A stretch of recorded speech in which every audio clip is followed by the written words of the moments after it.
These footprints in stone were made a long, long time ago by a dinosaur.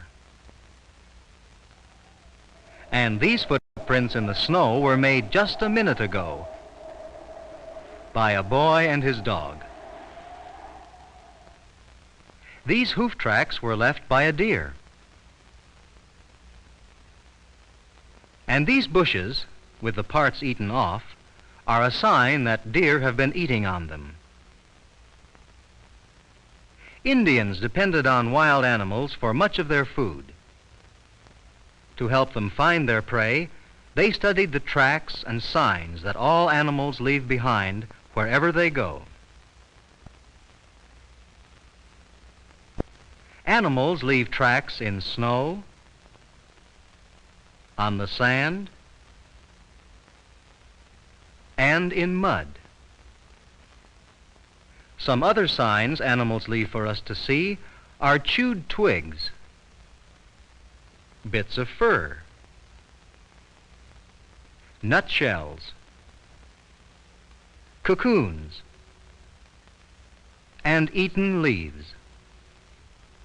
Many wild animals today, especially those living near cities, are nocturnal. That is, they come out of hiding at night when people are not about. Even though we don't usually see them by day, we can tell they've been around by the tracks and signs they leave.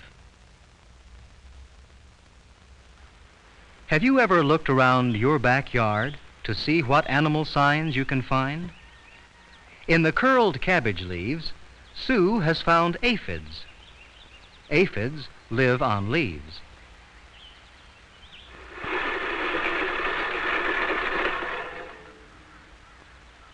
Johnny notices something in front of the mower. A garter snake has shed its skin. A snake skin is a sure sign a snake has been there. And Johnny and Sue spot it wriggling through the grass. The children know that some snakes are poisonous, so they're careful not to pick this one up. By learning to look for their signs, you can find out what animals live in your neighborhood. Sue has found a piece of blue eggshell. Can you help her guess what bird laid the egg? Sue hears the mother bird chirping in the nearby tree. And now she can see where the eggshell came from, a robin's nest. Sounds animals make are another sign that they are near us. The sound of buzzing of paper wasps and other stinging insects warn us to keep away. The woods and fields are usually the best places to find animal tracks and signs. This black feather that Sue has found.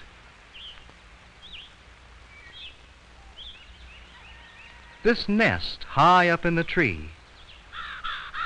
Young birds with long beaks in the nest. And the mother bird's call. All these are signs that tell us a crow has its nest here. You too can find out what animals live in your neighborhood by mixing up some mud and making an animal signs trap, as Johnny and Sue are doing.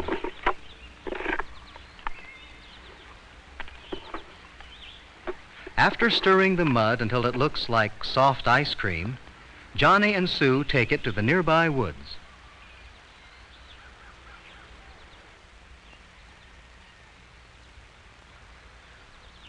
Sue has brought along her father's trowel to smooth out the mud after it has been poured into a hollow in the ground. But any flat, smooth board you can find will do just as well. After smoothing out the mud, the children bait their trap with a nut. A piece of bread or candy can also serve as bait. Johnny and Sue hide to see what will happen. Their first visitor is a curious squirrel. Johnny wonders if it has seen the nut. There it goes, right onto the mud trap, leaving tracks for us to see. Sue can hardly wait for the squirrel to finish eating the nut and leave, so she and Johnny can look more closely at the tracks. Johnny points to the marks left by the squirrel's sharp claws, which it uses for climbing. Sue looks up the squirrel in her Animal Tracks book to see if the pictures are the same as the real footprints. With a book like this, it's easy to identify animal tracks.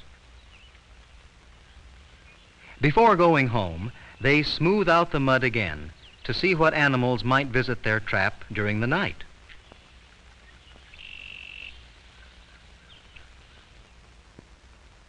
The next day, they anxiously hurry back to their animal signs trap. Johnny finds these footprints clearly visible in the mud. Using the Animal Tracks book, Sue compares the long marks in the mud with the drawings in the book. Although animals don't always leave clear tracks that look exactly like the pictures in the book, Sue thinks these belong to a cottontail rabbit. At the edge of the trap, they find another set of prints.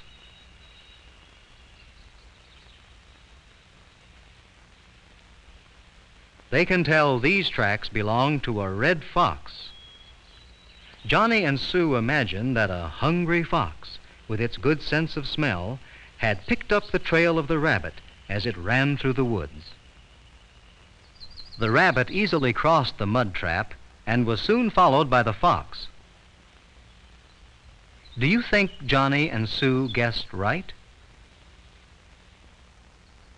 Another animal which crossed Johnny and Sue's animal signs trap was this slow-moving turtle on its way through the woods, leaving a trail that's easy to see. Can you tell which is the mark left by its long tail? Just by walking through the woods and looking about you, you may discover other signs of animals. John has found a cocoon, a sign of a caterpillar. Caterpillars make cocoons while changing into butterflies and moths. The caterpillar in this cocoon has already changed into a moth. Now it will leave its protective shell and spread its wings to dry before it can fly. This web is the sign that tent caterpillars live here. Can you see why they are called tent caterpillars?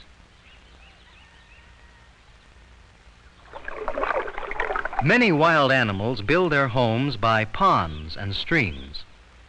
This house in the water, built of reeds and rushes, and these tracks, with the mark of a tail long enough to reach the ground, were made by a muskrat. Muskrats seldom leave the protection of their homes and the water. Their heavy, oily fur keeps them warm and dry. The sandy beaches along a lake or at the seashore are also good places to find tracks and signs. Johnny has never seen these tracks before. Following the tracks, he and Sue soon find the animal. It's the horseshoe crab, its many legs, tail, and shell leaving a trail wherever it goes.